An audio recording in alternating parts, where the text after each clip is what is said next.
As the dawn breaks over Alcoy, the world awakens to a breathtaking spectacle known as the Sea of Clouds. You don't need to embark on a challenging trek to Mount Pugay to witness this natural wonder. Right here in Alcoy, the mountains cradle a mystical blanket of clouds that dances across the horizon.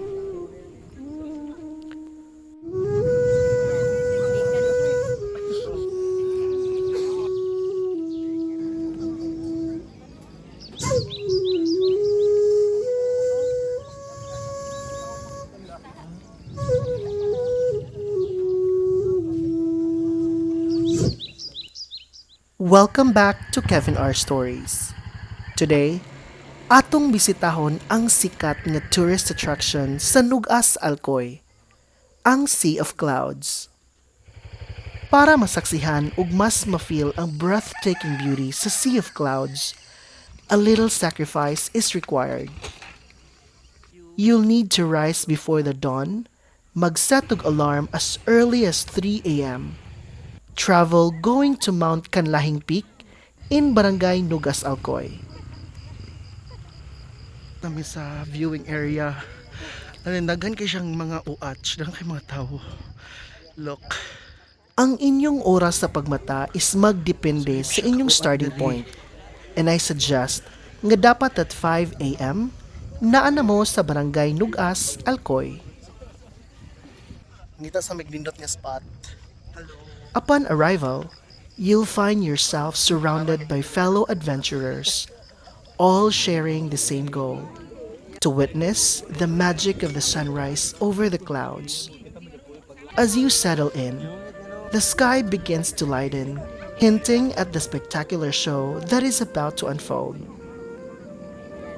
Ang mga minuto sa paghulat feels like hours, but when the first rays of sunlight pierce the horizon, the wait is more than worth it.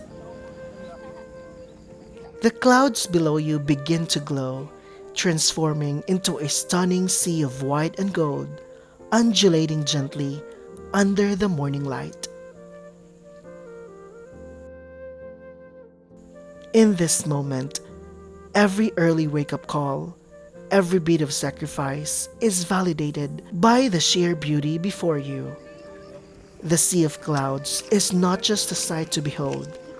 It is an experience that steers the soul, reminding you that sometimes the most incredible views come to those who are willing to embrace the early morning chill and venture into the unknown. This enchanting view is not just a feast for the eyes.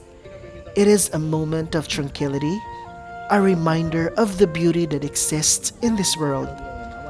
The Sea of Clouds invites you to pause, breathe, and soak in the magic of the morning. Here, in this serene setting, time stands still, and every moment is a cherished memory waiting to be made.